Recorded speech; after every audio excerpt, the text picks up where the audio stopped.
Après un début d'année marqué par la période de confinement généralisé, comment se porte le marché immobilier et notamment les ventes dans le neuf?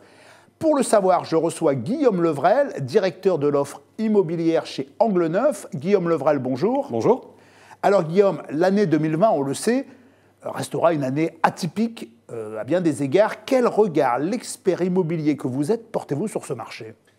L'année 2020 sera en effet une année très particulière pour le marché immobilier. Après 2 années historiques, l'année 2018 et l'année 2019, marquées par des volumes de vente et des prix records, on pouvait s'attendre à une année 2020 dynamique, malgré effectivement une hausse des prix et malgré une baisse du nombre de permis accordés. Avec la crise du Covid et le confinement, le marché immobilier a connu un coup d'arrêt aussi brutal qu'inédit, aussi bien dans le neuf, puisque les chantiers ont été stoppés net, le temps d'organiser notamment les procédures sanitaires, mais également dans l'ancien, puisque le confinement a empêché toutes les visites immobilières. Au final, on s'attend à une année 2020 nécessairement moins bonne que l'année 2018 ou l'année 2019. Elle sera marquée par une baisse des volumes de vente, aussi bien dans l'ancien. Les projections montrent des chiffres de l'ordre de 25 à 30% de baisse par rapport à 2019, mais également dans le neuf, plus marqué effectivement par une contraction de l'offre. Alors justement, la question qu'on se pose, c'est est-ce que ce tassement des ventes dans le neuf et des mises en chantier a un impact sur le prix de vente? La question, c'est plus finalement l'équilibre entre l'offre et la demande. On le disait à l'instant, l'offre en immobilier neuf, elle s'est aujourd'hui sensiblement tassée. Vous l'avez peut-être noté, on est passé récemment sous la barre des 400 000 logements autorisés. Et les tendances, même si elles montrent une amélioration, restent quand même relativement pessimistes. D'un autre côté, on a une demande qui reste aujourd'hui extrêmement dynamique parce que l'immobilier répond effectivement, l'immobilier neuf notamment répond à une attente des consommateurs de logements plus économes, plus confortables, plus verts, et ça c'est une vraie attente. On a un contexte de financement, de taux de crédit qui reste particulièrement attractif pour l'immobilier. Donc tout nous laisse à penser qu'on va plutôt vers une stabilisation des prix à minima, sinon effectivement vers une hausse des prix dans la plupart des régions les plus tendues. Alors justement, on le sait, dans le neuf, il y a un dispositif fiscal très intéressant, c'est le Pinel, qui permet de défiscaliser une partie de l'achat de son logement. Alors justement, est-ce que ce Pinel a un impact sur les prix?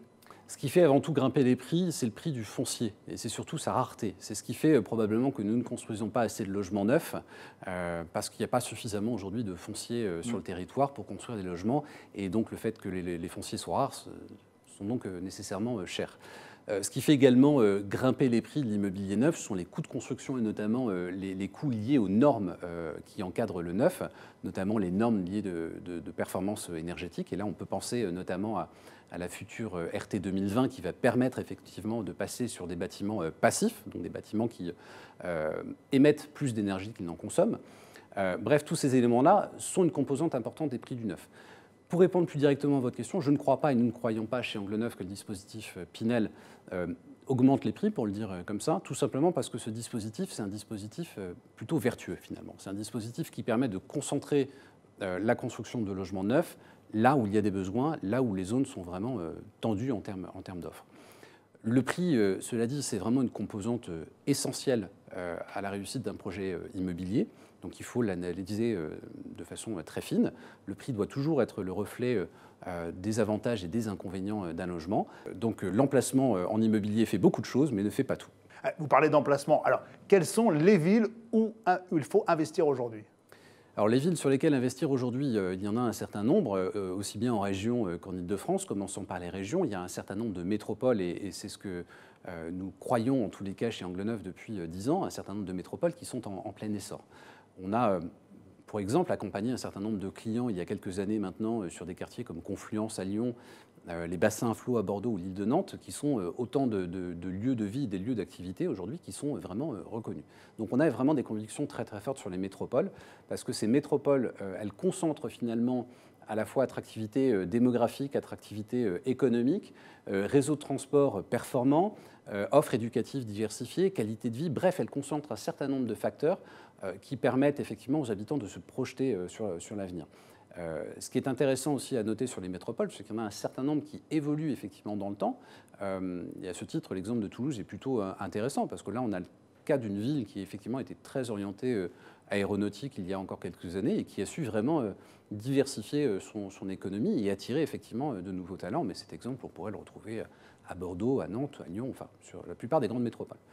L'autre levier ou foyer d'opportunité, selon nous, c'est clairement le Grand Paris. Pourquoi le Grand Paris? Parce que c'est un projet structurant comme la région n'en a sans doute pas connu depuis les années 60-70. On a un projet qui est le Grand Paris Express, qui est un réseau de transport qui va permettre de réduire les temps de trajet entre la plupart des villes autour de Paris. On a bien évidemment les JO 2024, et puis le Grand Paris, c'est aussi 5 pôles de compétitivité. Donc on a un certain nombre de villes comme ça autour de Paris qui sont en plein essor, en pleine évolution et qui continueront à croître dans les années. Et il est d'ailleurs intéressant de noter que dans beaucoup de ces villes, et c'est le cas aussi dans certaines métropoles régionales, on a des prix du neuf qui sont finalement assez proches de ceux de l'ancien, pas tellement plus élevés, voire assez équivalents, et ce qui est clairement, là pour le coup, une prime au neuf et un gage de sérénité pour l'avenir. Alors, effectivement, vous avez l'air plutôt confiant. Après cette année, finalement, un petit peu en apnée, cette année 2020 totalement inédite, qu'est-ce que va devenir ce marché immobilier? Vous avez l'air plutôt confiant comme ça. C'est une question quand même difficile, mais effectivement, nous sommes plutôt confiants. Confiants d'abord parce que l'immobilier reste un actif réel, c'est tangible, l'immobilier, ça produit du revenu, donc c'est résilient, même en cas de crise. Et d'ailleurs, les Français montrent bien, effectivement, leur appétit pour l'immobilier. L'immobilier, c'est aussi une réponse finalement à un certain nombre de besoins naturels, comme le besoin de se loger, mais finalement aussi le besoin de préparer son avenir, de préparer la retraite, de transmettre aux enfants. Donc c'est vraiment un outil patrimonial à part entière. On l'a dit aussi, on a un contexte de financement, de taux, qui sont particulièrement attractifs pour financer de l'immobilier. Et ne perdons d'ailleurs pas de vue que l'immobilier, c'est vraiment la seule partie du patrimoine des Français qui peut être financée, sinon en totalité, au moins en très grande partie par le crédit. On l'a dit aussi, même si c'est une fois de plus loin d'être notre credo, il y a un certain nombre d'incitations fiscales ou financières autour de l'immobilier neuf. Enfin, il y a un certain nombre d'opportunités immobilières ou en tous les cas de foyers d'opportunités, ce qu'on vient d'évoquer avec le Grand Paris notamment, qui nous permettent d'être parfaitement sereins quant à l'avenir. Si j'ai bien compris, il est encore temps et évidemment toujours encore intéressant d'investir dans les grandes métropoles, dans l'immobilier neuf. En tout cas, les experts d'Angle Neuf sont là pour vous conseiller et pour vous aider dans votre investissement. Guillaume Levrel, merci. Merci à vous. Au revoir.